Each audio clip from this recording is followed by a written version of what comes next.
What's going on, everybody?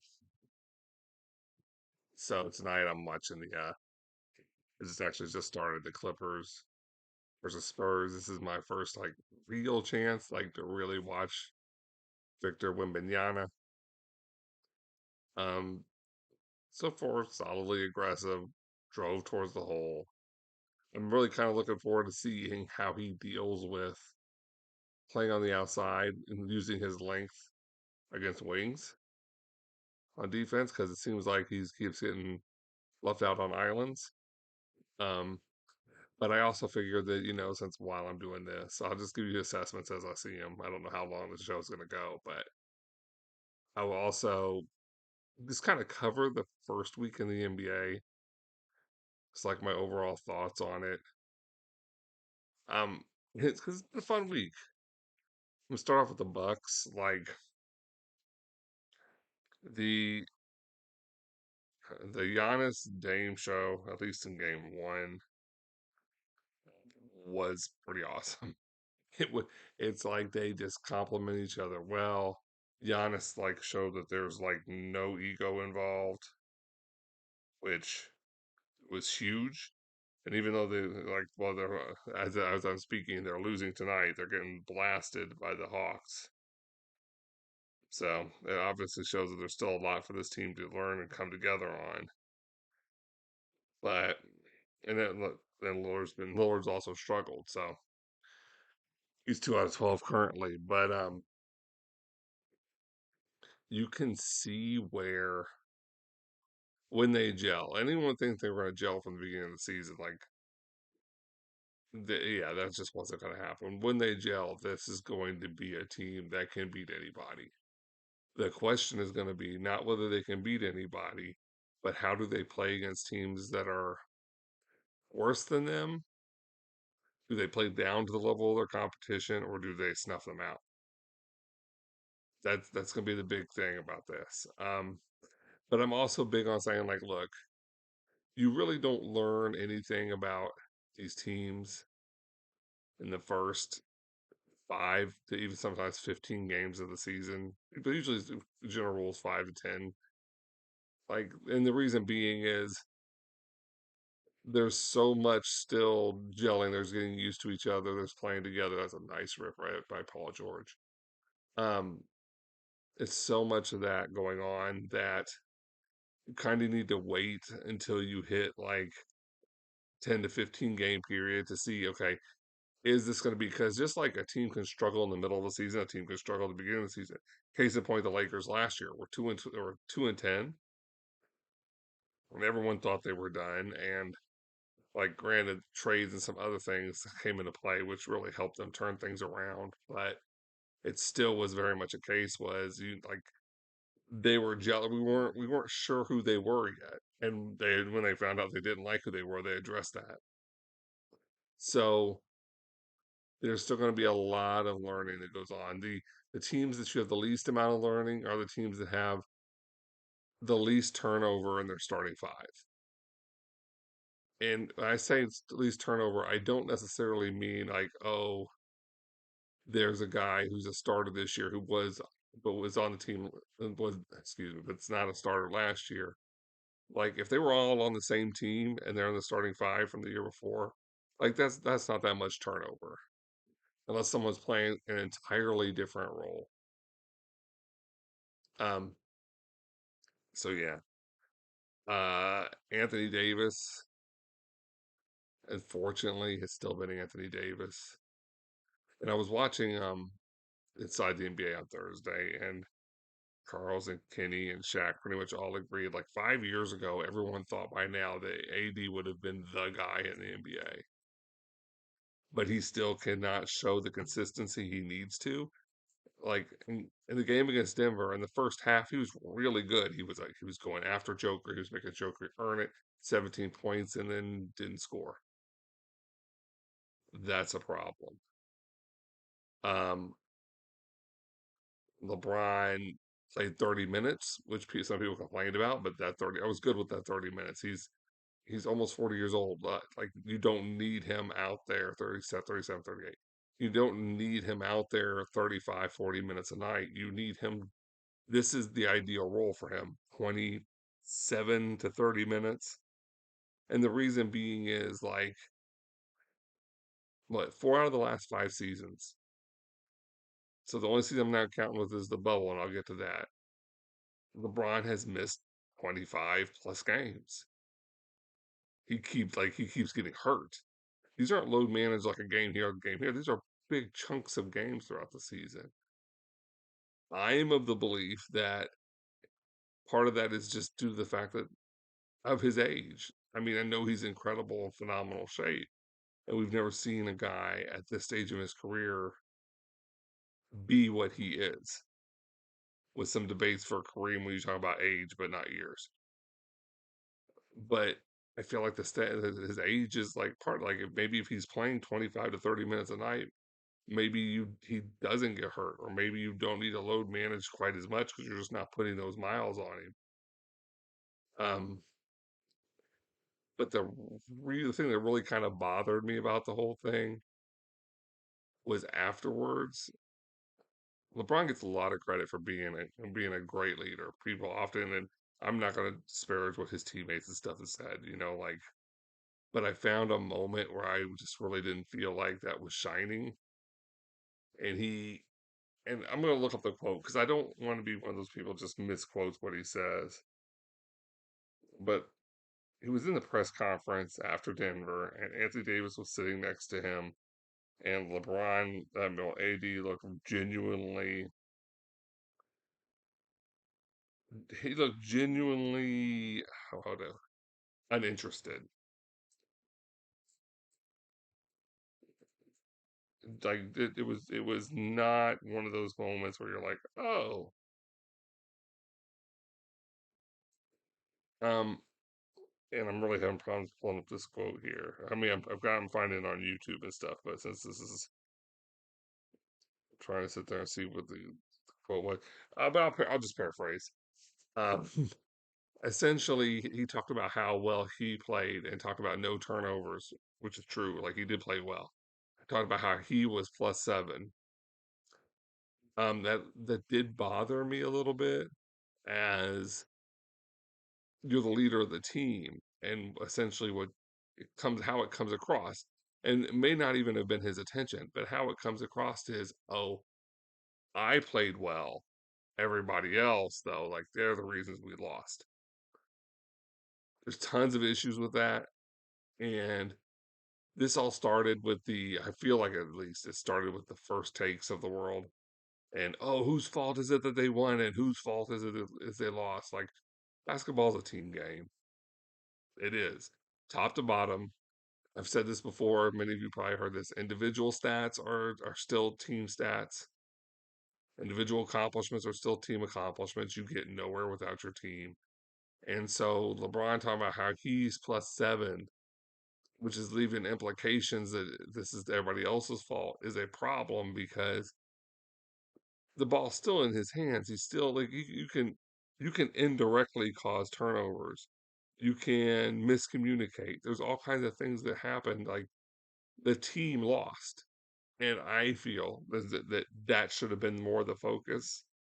But really, that's like game one of the season. That's a little that could be viewed as nitpicking, and I'm all right with that because LeBron does have a track record of being a good leader. So, and I don't know why Wembanyama is really.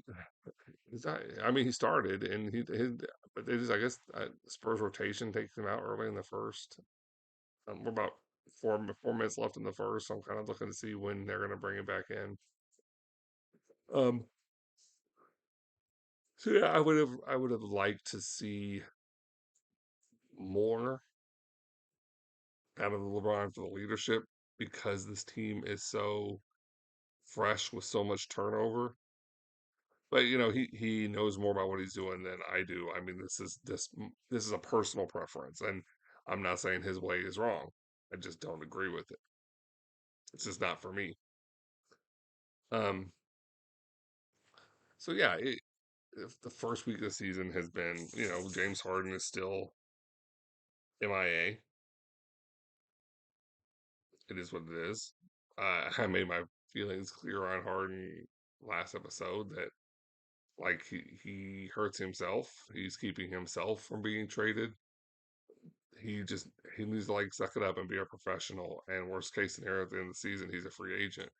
But at least he looks like he can handle what he's doing. Can we know?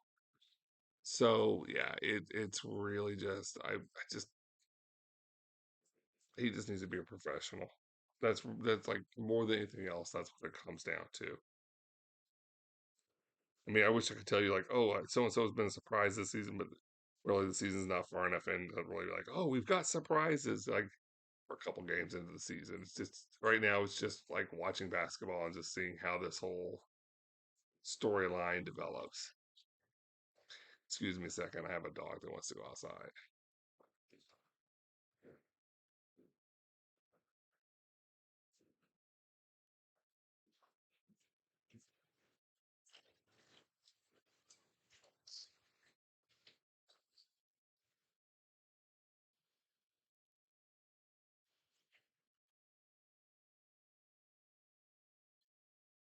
All right, I'm back. So yeah, just kind of seeing how this whole thing's going to develop. Um,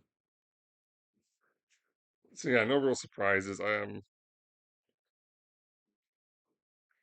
Looks like Golden State's up by 10 on the Rockets.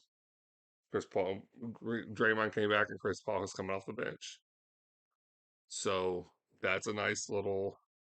I don't know. Chris Paul is a luxury to have coming off the bench. I mean, he's costly to be coming off the bench, but I feel like they don't need him in the starting lineup. When Wembanyama's back in, they don't really need him in the starting lineup as much as will be very much a force multiplier off the bench, and it will help those guys who aren't used to getting their own rhythms get rhythms. And I think that the role is great for him. The question is though, is like, what do they do afterwards? Like, what do they do when it's not the bench players? Do you not play Chris Paul at that point, or does he find his way to fit into the Golden State mold, or do they? Is there like a mixture? By the way, they got Wembanyama right now on Kawhi, and Kawhi just really like just went right around him. I feel like Wemby really needs to start using his length horizontally as much as he does vertically, because if his arms were outstretched, Kawhi wouldn't have just been able to walk around him. Right now, the Clippers are up 23 to 15. So yeah, going, but like, there's really not much to really just go on. I mean, Denver's looked like a juggernaut. I mean, they've looked like a juggernaut. There's no real. I can't really even begin to just. They just look so smooth. They looked like things did a very good job of just continuing on from last year.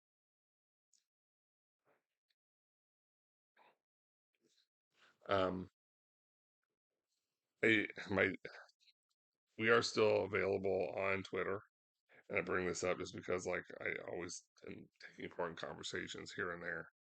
Um, but what I find probably I'm noticing it more and more. I know it's been around. Is like the toxicity on Twitter is getting bad. Like you can't even just have honest disagreements anymore because you get labeled and name called and everything else. And there's even this one guy, and I'm not going to dignify his handle and give him any extra. Who was quick to say, "Oh, I only insult people who attack me first, but every time I see him, he's insulting other people because they disagree with him." It's unfortunate. Like if you are if LeBron's your guy and you believe he's the greatest all time, okay. But I find that people tend to be disrespectful because all they know is LeBron. I'll be the first one to tell you, one of the greatest of all times. No questions asked, not a conversation for me to say, oh, he's in those conversations. But at the end, there's still very much this notion that for some reason, because that's all they know, that anything else is unacceptable. So, see, they keep switching off and putting Wemby on the guy with the ball. They're going at him, but not at him in an aggressive way, like they're going into his area, just more of just making him consistently match up with the guy's ball. And I'm wondering if that's just to test his lateral movement, or if they are just trying to pull him away from the basket because of his length and size for rebounding. Um, so yeah, I'm kind of like looking to see what the Clippers are trying to do with it. I know that it seems like he keeps getting switched onto the ball. So yeah, Twitter discourse, it's pretty toxic. It's if it's not their guy. See, for me, like I'm an accomplishments person. Feel like the only way, if you're gonna judge cross eras, to do it fairly is to do by accomplishments, because eras are different and the league is a different place. And so when you're going to judge greatness, you have to, the closest thing you can do to judging it on an equal playing field is to go by accomplishments. And what I've noticed is, like when you tell somebody, oh, James Harden, he's not a top three shooting guard. They have a problem with that, and they don't really even have a conversation, as much as they just feel insulted, and so they feel like they need to insult you. Or if you say, "Oh, LeBron is number five all time," they get angry, like saying like he's one of the best that ever did it is somehow that's an insult. It's really a weird dynamic. Um, and also, I see this a lot with LeBron haters and LeBron fans. This need to bring up Jordan into every conversation. For me, me only, not judging anybody else. The Jordan LeBron comparison is a forced conversation. They're different styles of players or different types of players. To each their own about your preference.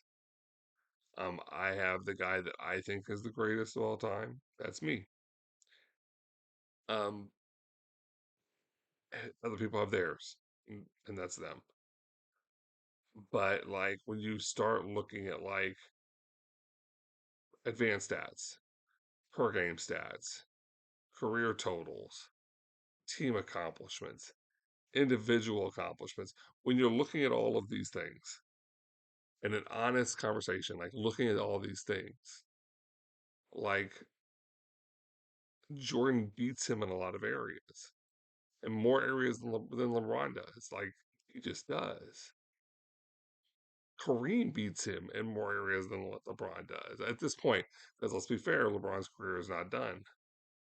But it's important to understand that when these people sit there and say, "Oh well, no, I think Jordan's like the greatest of all time," and people get insulted because they put LeBron at third or fourth, like they're not putting them behind people that don't have cases. Like if LeBron's your guy, you think he's number one, that's great. If someone says no, well, no, Kareem's number one, it's not an insult to LeBron. Anyone who thinks it's an insult is not so much a basketball fan as much as they are just a LeBron fan. That's who they are. You can disagree, but it's not an insult. And I get the disagreement because LeBron has his strong case as well. Um, my nephew was over this weekend and we had some spirited debates, basketball debates, and so and even I explained to him like a lot of what people deem as the best and favorites has to do with great what they like. It has nothing to do with okay. Sometimes it's just what they like. Me, I'm a guy. I want victories. That's what I want. That's what I grew up in. That's what I want. I don't do this. Oh well, he made the NBA Finals thing. That's not my argument. Like I get it. That wasn't the goal. The goal was to win. So, but I'm not gonna. Like this modern era of sports fan who kind of just like slows everything down and backs everything off and like, oh well, this is good enough equals something else. And like, no, like making the finals is cool, but that was not the goal. The goal was to win. And there's also this thing about besmirching teammates that's going on. And it's not, I say LeBron fans because it's the ones I come across more, but it's not just them. But there's this need to like, here's the need. It's really weird. What you do is you take the person that you're for and you ruin and downplay and besmirch and insult all of his teammates and coaches and such.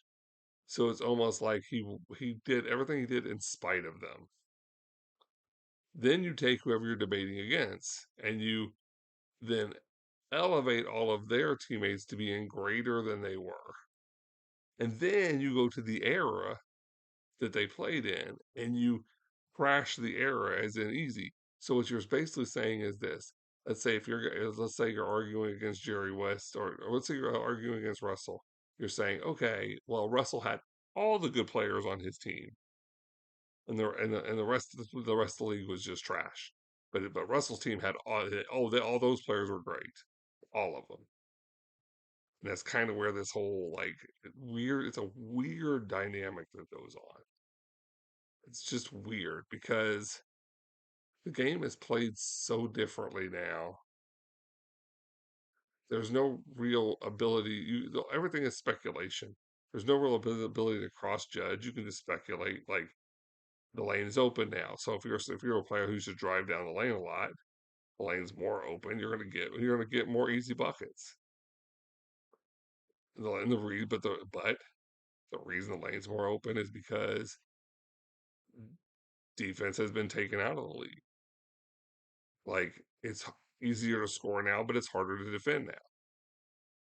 You go down to the 90s, it was easier to defend, harder to score. And that's what makes the league so different. I don't really Wembanyama shoot a mid range. I mean, he appears comfortable everywhere on the floor, and that's kind of important. And he's consistently looking for. I don't want to call it necessarily a block, but for playing defense. Another thing I don't like though is he will trail off at the 3 point line despite being 7'4" and thus just giving up easy rebounds to the other team. Russ with a nice bank in. Um, but yeah, this is all learning stuff. He's playing well. They actually put him in the post in the mid post and have Nicholas Batum on him, who I guess they're putting him on just because of speed and strength. And Batum might be too strong for him at this stage in his career. He's going to get stronger. Um, but yeah, that's all. I mean, that's a nice pass. That's all I really have in terms of like what the league has been so far. Giannis signed his extension, so the Bucks got 3 more years.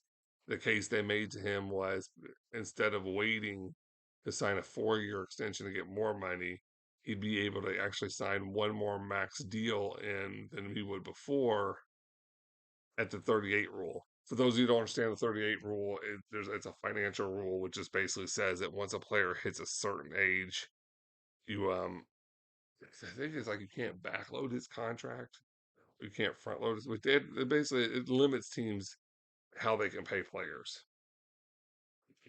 So yeah, and that's kind of how they sold him on a 3 year extension against a 4 year extension.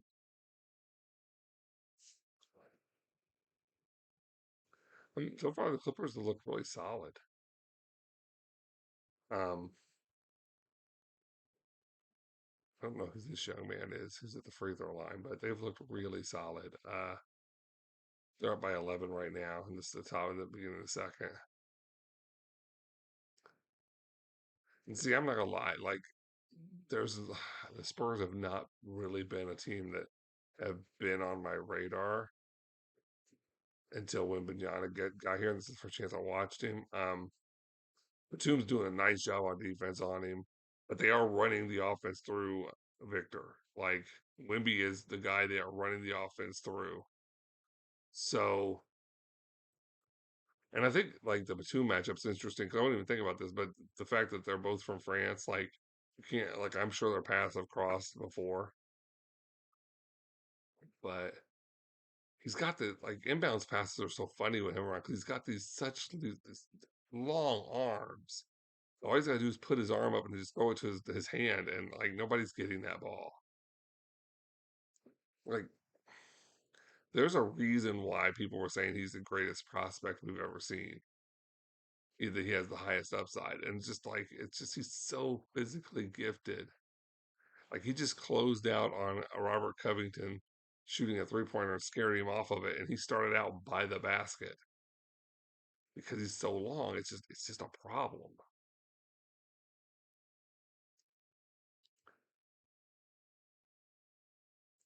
Like okay, now they gave him the ball in the post. Like and he's looking for cutters, and the Spurs just can't hit shots. He's very team oriented, which is nice. I don't feel like he crashes the boards enough. He just had a moment on defense where he was down by the board and nobody was around him, and he just kind of watched. So I feel like he can definitely crash the boards more.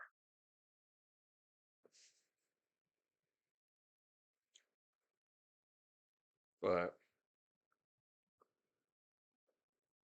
yeah, he's gonna be nice. He's got like some natural basketball instincts that I'm really enjoying. I was asked the other day, like, what my ideal NBA Finals matchup would be this year, and it's actually the same one that I've gone with for the last couple of years. That it just hasn't been happening. But it's the Bucks in Denver. Like, I would love to see a Giannis versus Jokic NBA final. I would love to see it because they both do in very different ways some similar things for their team.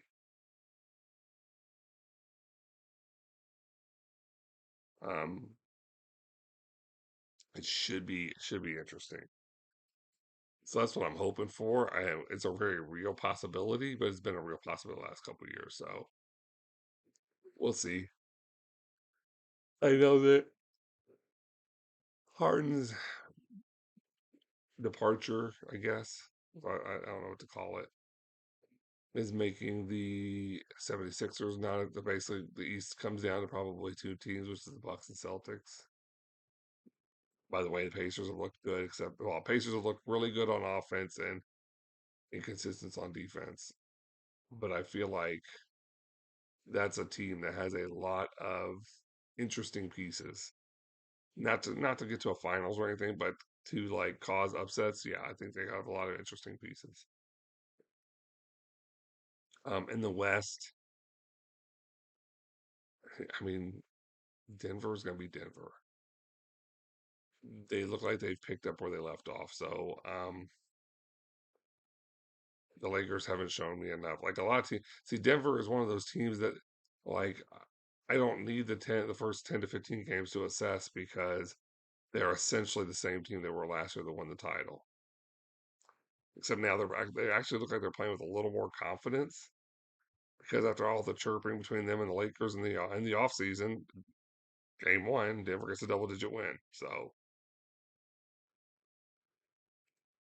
but that's all I got for this episode. I'll probably be back later in the week. I'm going to try to put together a live stream at some point in time of while just watching a game and have like more of a conversation, just like input and seeing what you guys think about stuff. Whoever the players are, I just got to figure out what evening that's going to be and what game that's going to be. It'll probably be on the weekend because people got to work. But until then, you guys stay safe, enjoy the season, and see how this goes.